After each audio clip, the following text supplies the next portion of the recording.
Hello there, T-Mac here, Loft of the Outdoors, and as usual I got a dead critter on the old meat pole, and I've been getting a lot of requests on videos on self-processing. People are wanting to get into self-processing, and that's awesome. I tell you what, the meat tastes much better. I don't know if it's a mental thing or if it just does, because you've done it yourself and you can keep the meat clean. It's meat that you know is yours, and it's pretty simple. I mean, it can be intimidating sitting here looking at it for the first time, but I promise you it ain't that bad. Of course, I have some Walmart sacks over here ready, staged up, and a good sharp knife. That's all I need right now. Walmart sacks, I know you got them. If you do this a lot, you'll have a sack full of sacks hanging somewhere. I got it in my shop. For this, of course, I'm using Raptor razor. You know, stick with the best, man. This is the all-purpose blade, and it's got this really cool point on it that kind of edges up. Really great for deboning meat and processing. But here we go. First, I'm going to take out the shoulders.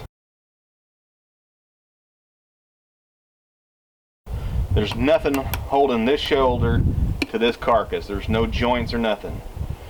A little bit of hair there. Pick that off. So basically all I'm going to do is right here, make a cut. Open that up. And it goes all the way back here to the shoulder blade.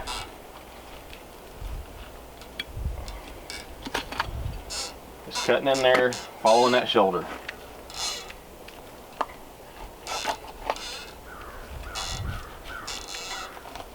Boy, that's some thick fat, golly. Just peeling that out. And what I always do is come down, and then I start getting real close to the hide right here, real close to the ribs, and I'll take the neck meat too.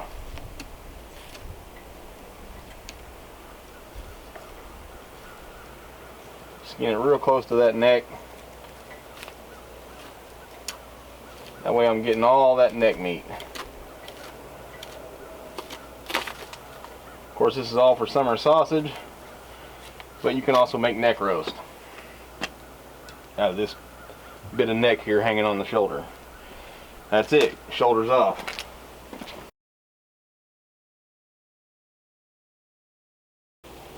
Here's going to be our back strap right here. Now, looks like we're going to might have a little bit of meat damage. We'll check it out a little more when we get in there, but this is the piece that everybody talks about right down through here. And in here, I've already got these out, but right here is where the inner tenders, people call them. Some people call them, I call them inside tenders. Some people call them hanging tenders. Everybody's, seems like no matter where you go, they got a different name for them. But those are, there's a little piece of meat that hangs right in here. It's just like a piece of backstrap, except way tenderer. And you can just pull that out with your hands. You really don't even need a lot in a knife. You can just make a cut right here, peel those out with your hands. Those come out first. I don't let those hang. They dry up way too fast. Pull them out immediately. That and the heart come out immediately.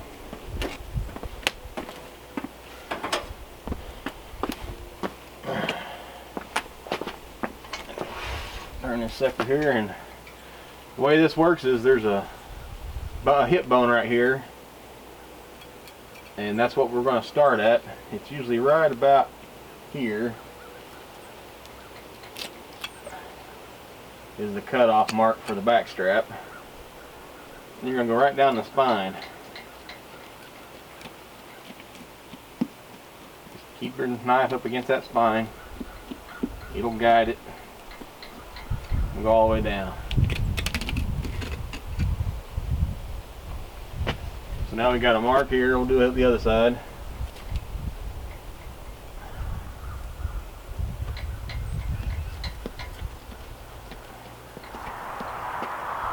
That back strap rolls right around in here somewhere. If it wasn't all this fat, you could see it.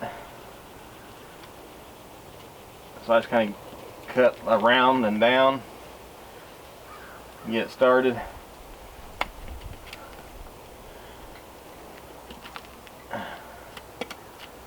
Now what you're going to do I was on the wrong side of the spine.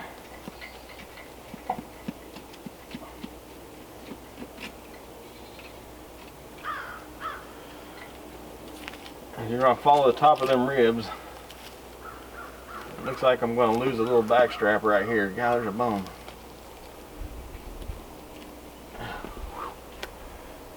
If you don't shoot them high like that, you don't have to worry about that. But look, I'm keeping some of it, looks like.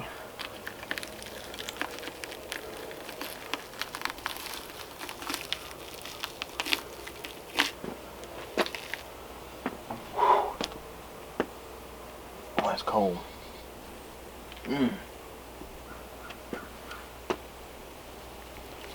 Then I'm gonna just pull with my hands. Then I'm gonna leave all this behind. All that sinew. Golly. I'm gonna try and save as much of that backstrap right there as I can.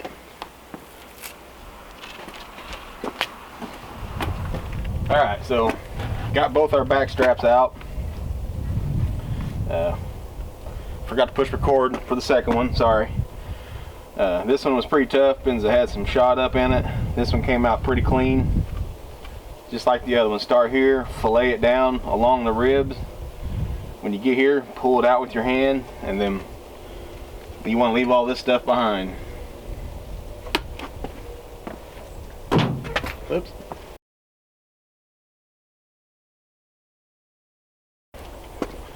Alright, so the hams you can do two ways.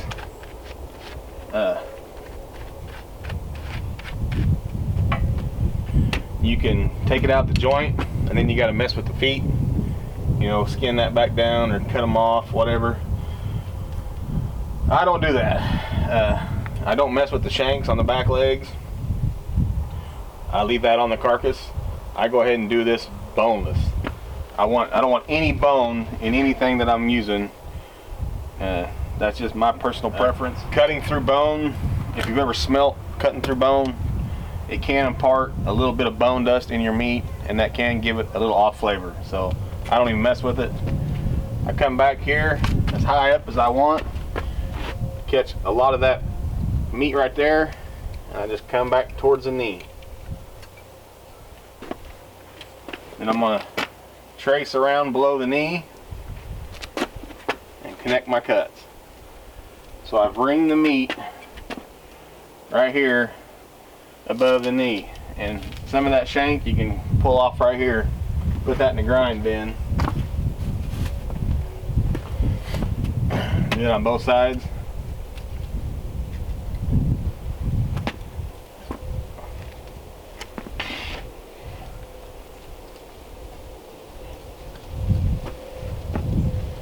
Now we've ringed our meat there. We're going to come in right up here, right above the paunch, cut in.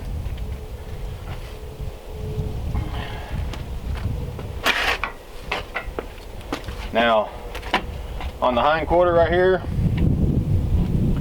there's a little bone that comes out, the pelvis. We're going to cut in, find it, and go around it, just like that. Can y'all see that?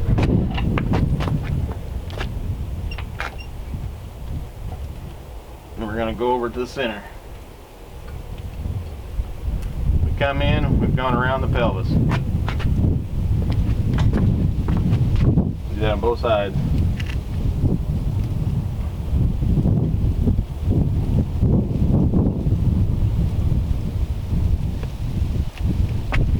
That's what your cut's going to kind of look like.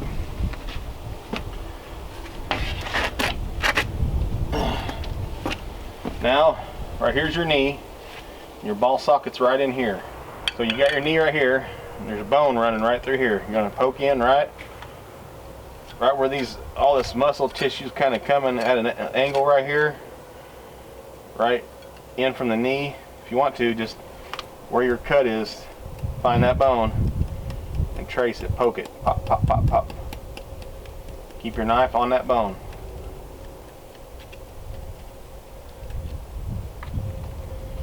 We're going to come in here, we're going to connect the cuts.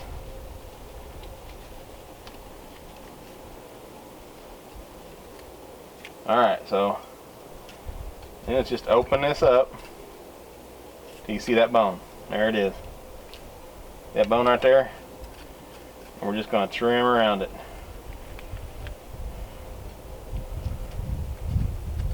We're going to fillet the meat off that bone.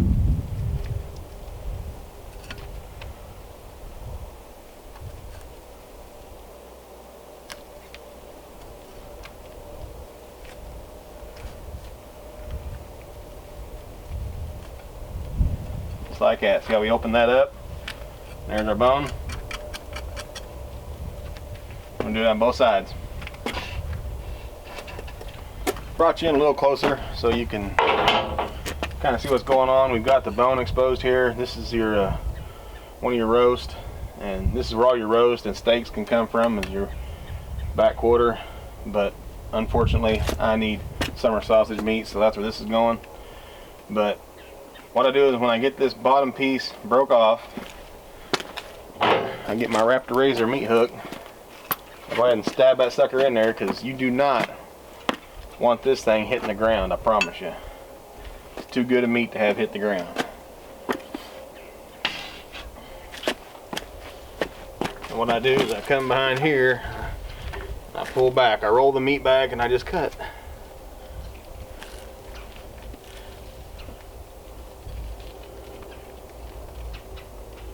I'm skinning off as much of that meat from that bone as I can. And now we're going to get down to the pelvis. We're going to skirt around it.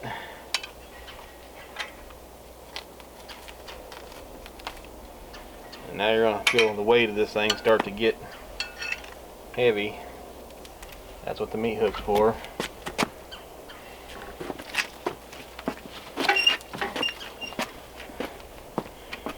And right here, we're just going to just cut as close as you can. Get all that meat. All good stuff here.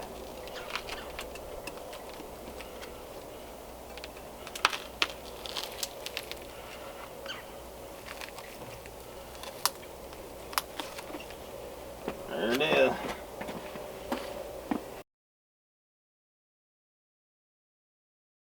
While I'm here and I got this in my face, I go ahead and start doing a little scavenging. Little chunks of meat for the grinder that are still good that I might have missed. Some shank meat, get some of that off of there.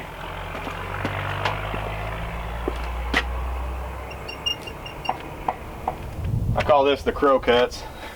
Most of this gets left out in the field, or you know, some people may skin the ribs out, but I like to cook them. I'll show you how I get them off of there. Anyway, you get the gist.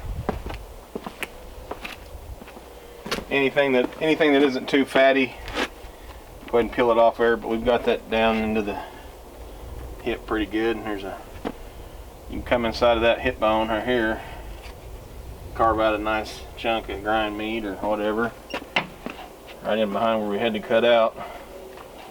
Right there, a couple of good chunks.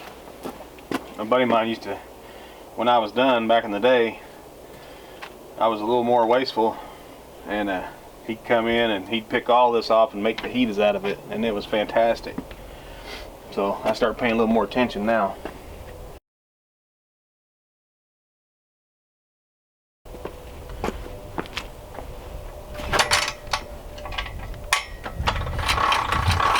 Alright, now we're going to go ahead and hit these ribs.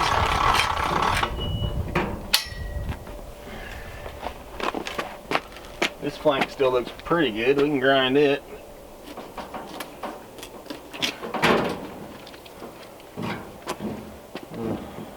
Ribs. A lot of people don't eat deer ribs. I don't know why. They're pretty darn good. This one's got a bullet hole in it, but this is what I do. Get my Raptor saw. And just go right beside here. Oh no, oh no, oh no. The broken spine got me. Oh man. Alright, well, let's see. I think I got a plan here. the old Raptor Razor meat hook.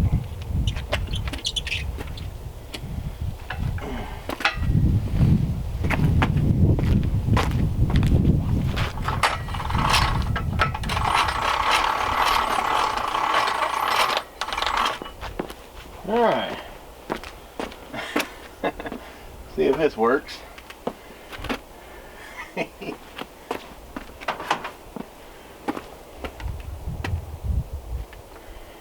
Gonna go in right here beside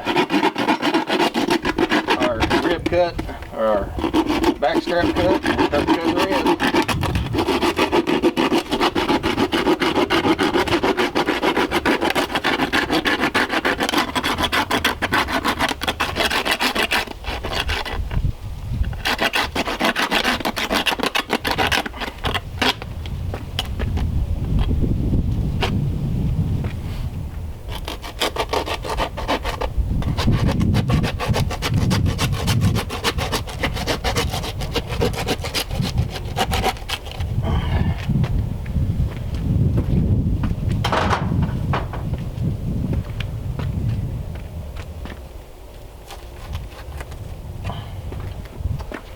You got a rack of ribs.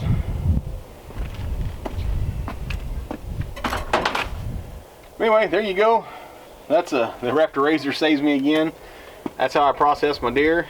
I'll stick it all in the icebox, let it keep cooling for a couple days, and then I'll show you how I break down every piece on the next video.